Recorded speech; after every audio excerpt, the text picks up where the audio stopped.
Hi, I'm Susanna Bowling, and this is live from the Hotel Edison. Times Square Chronicles presents Zoom Style. In case you didn't realize, we actually missed an episode last week because I lost my voice. And now we're doing it Zoom style so that we can be with our guest today, Rachel Brown. First of all, Happy New Year. For Happy New Year. 2026, Happy New Year. Everybody's on almost everybody's New Year's wish list is to fall in love. And you help put together Jewish couples in a very specific and interesting way. Can you tell us about Jewish matchmaking NY.com? Yes, absolutely. Well, I started my business actually my mission statement was to reduce assimilation, to fight anti-Semitism through building the Jewish community and bringing Jewish men and women together. So I really feel like it's a calling. It just kind of happened. I didn't choose it. It chose me. But that's the mission really to match people up in marriages, to create children, to create families, but also to match people to be able to like connect to a long-term committed relationship. I hate the word date and dating. I consider myself a matchmaker with a matchmaking service. I don't like to send people out on dates. I like to send people out with a perfect match or a match that's a very good chance of them ending up with that person. But it's a matchmaking service. This is like a very serious business. It doesn't have to do with dating. So it's not like the dating websites that you see all over the Nothing internet. like that at all. Absolutely nothing like that. No. How do people find you? You know, it's such a good question, and I ask myself the same thing because I don't do any advertising. This just business started because people started asking me to set them up with friends of mine because people weren't meeting on the apps. And one day I get a phone call. Somebody said, "Is this Rachel Brown, the matchmaker?" And I said, I just thought it sounded so funny, and I said, "Yes, it is." And then I got off the phone and I said, "I guess I'm a matchmaker. This is what I'm supposed to be doing." But I don't, in answer to your question, I have an Instagram account, I have a Facebook account, and that's all. It's really been through word of mouth. And it's just like, I mean, every day I wake up, I have a lot of applications that are online. A lot of people filled out applications, and I'm getting clients. So I really don't know what to tell you. That's why I feel like I'm really meant to do this because I'm not really trying to do anything. It's just sort of happening. To me, it sounds like you're a cross between the matchmaker in Fiddler on the Roof Oh, and yeah. the millionaire matchmaker on TV. Something like that. Yeah, people say that. Yes. Um, what is the number one criteria you look for to matchmake people?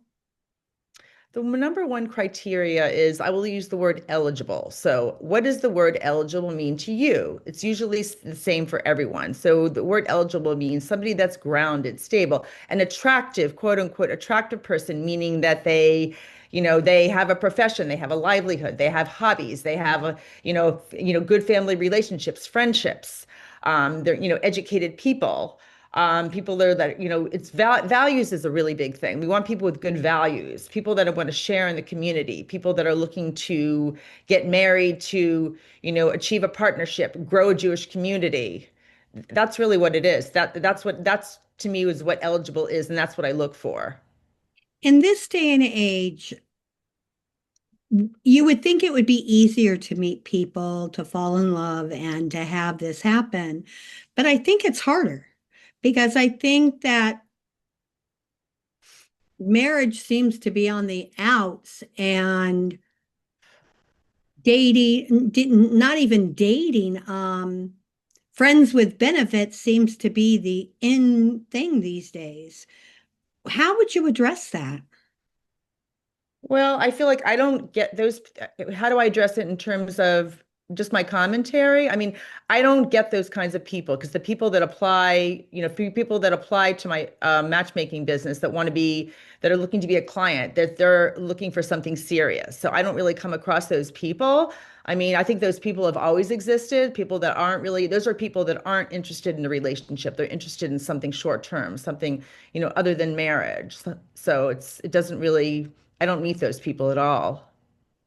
Would you say that there's more women to men to this ratio, or are we delusioned, and there's actually a lot of men that do want this. There are a lot. Okay, yeah, that's a great question. There's just as many men out there, single men, as women. People always think it's the women. That's not true at all. There's a lot of eligible men, a lot of men that want to get married, want to have kids, or, as far as the older set's concerned, the older men are looking for a long-term committed relationship. So there's plenty of eligible men out there. We just need to match them up with the women. I have more women than men on my roster because the women are complementary. The men are my clients. The men pay for the service. But it doesn't mean that there's more, but it doesn't mean that there's more single women out there. That's not true. I That's know a lot of single really men. nice to hear because, in the news and in different places, we all hear about, oh, it's only women and not men. So then when you hear that men want to be with men and men want to be with other things, you're kind of like, well, I don't get it. So I think it's nice to hear from you that there are just as many men out there. There really are. There's a lot of great guys out there, contrary to popular opinion. I meet them all the time. There's some great guys. They just got to find the right match, or I need to help them find the right match. Now, how do you, Really okay, are. we're going to backtrack actually, because I looked at your Okay. jewelry.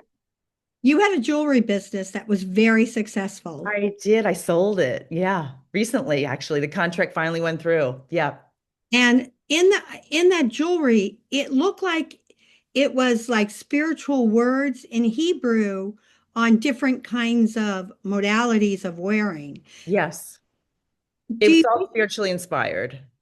do words have power? Well, words definitely have power. That's for sure. However, the inscriptions that you're speaking about on my jewelry are actually Aramaic sequences, and those Aramaic sequences are not words. They're actually vibrational energies, is what they are. Ooh, explain that. Oh, so actually, so yes, the letters are Hebrew. My line is based on the wisdom of Kabbalah. So the letters are Hebrew. However, the combination, the sequence is Aramaic.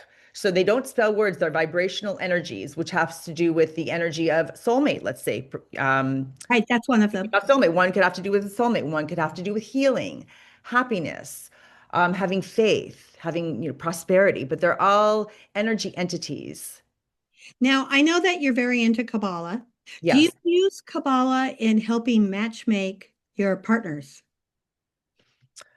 I wouldn't say that, not specifically, but I would just say Kabbalah, what it's done for me is it's helped me to attain a certain level of consciousness. And with that level of consciousness, I think it's easier for me to match people than I would have had I not been studied Kabbalah for 25 years. What is the thing that you learned the most from Kabbalah? Love thy neighbor as thyself. I know it's like a simple answer, and you're maybe looking to Really? hear No, something no. different, but it's really what it comes down to. Now, it sounds so simple, but if you really, really try to live your life that way, and you really think about loving your neighbor as yourself, it's hard, and you have to really focus on that. You really have to do that kind of spiritual work. And if the more you work on that, the more connected you are to the creator. Would you say that? I mean, when you say neighbor, most people think like the person next door, but it really means everybody that you get connected to, That correct? you can connect to exactly. Yes. What does Kabbalah have like lessons for every year for people to learn? Does it follow that? Or Basic, yeah, spiritual precepts. I mean, it's, the more that you share, the more you receive. So I know that if I give charity and I give things, I even go out of my comfort zone, I give things I don't have, I'll receive more than I started with. I mean, there's spiritual laws of the universe. And Kabbalah says when you follow this set of laws, the spiritual laws, you'll receive everything that you need and want in your life. oh, so how would you, as somebody dating somebody, how would you use that practice to help move the relationship? Well, I do a lot of coaching. That's, a big part of my service, a lot of hands-on personal coaching. So I tell people when you go out on a date and you're in a relationship, you have to have the consciousness that you come to a relationship to share, not to take. You come, what can I give this person? How can I help this person? And if both people in that relationship are thinking what they can do for the other person constantly, you'll have the best relationship you can imagine. because all you're thinking about is caring for that person. What can you do to help them? Not about what I can get. What can this person do for me? You don't just show up with your toothbrush and that's it. It's not a stimulus package. This is a person that you want to create a relationship with and create something greater. You want to create something greater than the union to share with the world, to leave a mark. What can you do as a couple? Mm. Help your community. I'm very much about that actually. Um, when you first matchmake somebody, oh, I take it back. Let's go back. Um, Tell us about the story because I read it on your site last night Okay. about how there was a couple and they were exes and you set them up and they got back together. Oh, that was crazy. I love that story. Okay, so I set a man and a woman up, and I forgot why I didn't show the pictures. I'd always show the pictures. I don't even remember why. I don't have the answer, but I guess now in retrospect, this was divinely planned. So what they weren't supposed to see each other's pictures because had they wouldn't have ended up. So they met on they went out. I told them I set up the entire date. You're meeting at this restaurant at this time. They both showed up to the restaurant. They knew each other's first name. They didn't know the last name, but your ex could have the same name. If let's just say it's Peter, for instance, it's like you don't know. It's a common. They're both of their names were common names, and they were exes. It was an ex-boyfriend and an ex-girlfriend. They talked that evening and they ended up back together and they got remarried. I think that's I mean, is fabulous. that crazy? No, that's really That's fabulous. divinely planned. That's why, honestly, I feel I'm really doing this because I'm supposed to do this. It's not something I chose to be a matchmaker. I just feel simply I'm just a channel for the divine. And, when I was a little girl and my mom said to me, Rachel, honey, what do you want to do when you grow up? I said, Mom, I want to be a ballerina. I want to be a ballerina. I want to dance. I'm a creative. I mean, a matchmaker. Did you ballet? it's such an odd profession, something so strange. Well, not really. If you look back in the Jewish communities, they always had a matchmaker. Right. But my orientation was not, Right. We don't have the it same wasn't like that wasn't on my list of things I things want to that I be. wanted yeah, what I wanted to do when I grew up. So here I am. So I know that it's meant to be. And I feel very purposeful. Did you ever do the ballet? No, I was horrible. Terrible. No talent at all. I wish. What's the most unique matchmaking that you've had happen? The most unique matchmaking. I would say unique and well, I would say unique in the respect that I got a phone call and I'll tell you this is actually going to head into a new conversation from a woman who was a Jewish lesbian from Toronto, and she said to me, "Do you match do you match Jewish gays?" And I said, "I don't." And that's why I hung up the phone. I said, "That's not my business." And then I thought, you know what? I got a call similar last week from, a guy's mother saying, my son's gay. He's fabulous. I'm not just saying this because he's my son. He's Jewish. He's this. He can support somebody younger. He wants somebody 10 years younger. I'm listening to this whole conversation. Then I get off. So, and I'm thinking, I'm getting these phone calls. I think this is what I'm supposed to be doing. So, that's off the beaten track, but that is what I'm going to be going into. And everyone's been saying to me now lately, I've been hearing after October 7, I feel like I need to be with a Jewish guy, I need to be with a Jewish girl. So now I'm the matchmaker for the gay community, gay Oh, wow. Jewish. So that's Now, the thing. considering that you were originally doing this to keep the Jewish community together and Yes. to get children and to populate, Right. um, how does that happen with the gay and the lesbian community? Okay. Well, the men are actually going to getting egg donors, Oh, wow. Jewish egg donors, and the women are actually going to sperm banks and they're freezing their eggs. A lot of women are freezing their eggs. I hear that all the time. So, the DNA is Jewish. So it does go along with my mission statement, which is to grow the Jewish population. I didn't think it was going to be in this way. Also, it didn't occur to me, but this is just coming my way. So I feel that this is what I'm supposed to be doing. So No, that sounds fabulous. And it especially, is.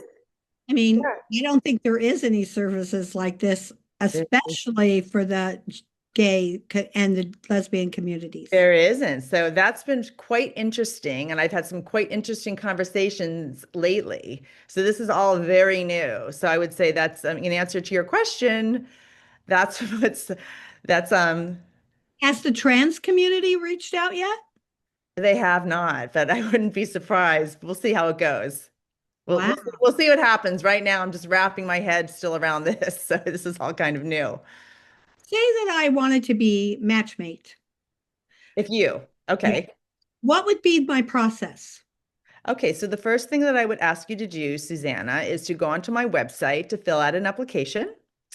And then I would say, if I think that I can find you someone, if there's someone on my roster I feel that you would match with, I would call you in.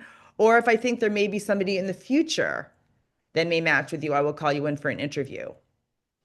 And then we would have an interview that would last at least an hour, if not more.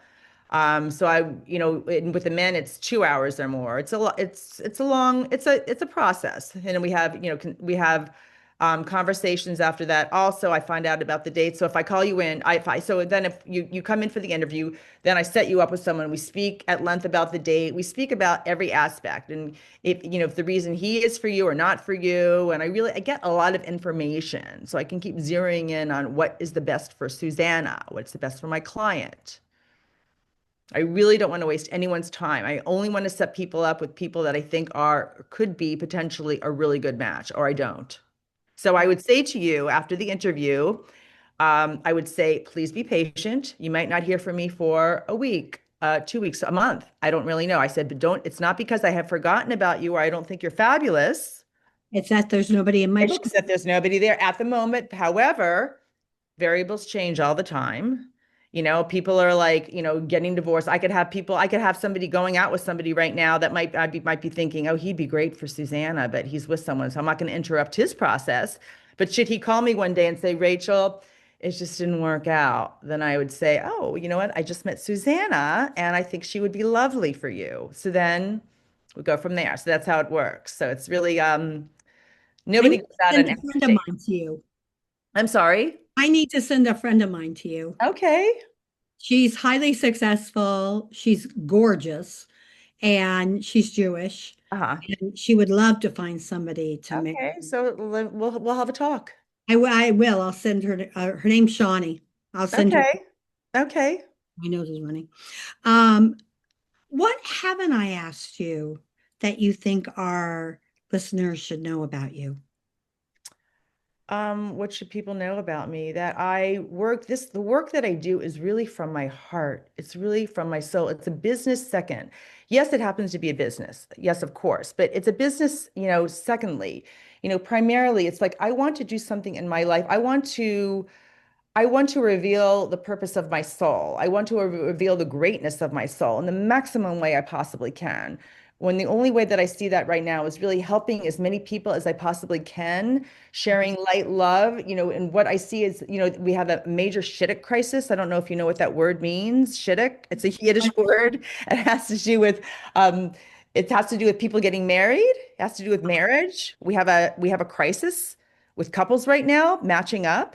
So because and it's at a height, and I feel that if I can do something, if I can get people married, if I can bring matches together, if I can bring more love into this world, I will really feel I will feel I have really achieved my purpose. What is your New Year's wish for this year for people?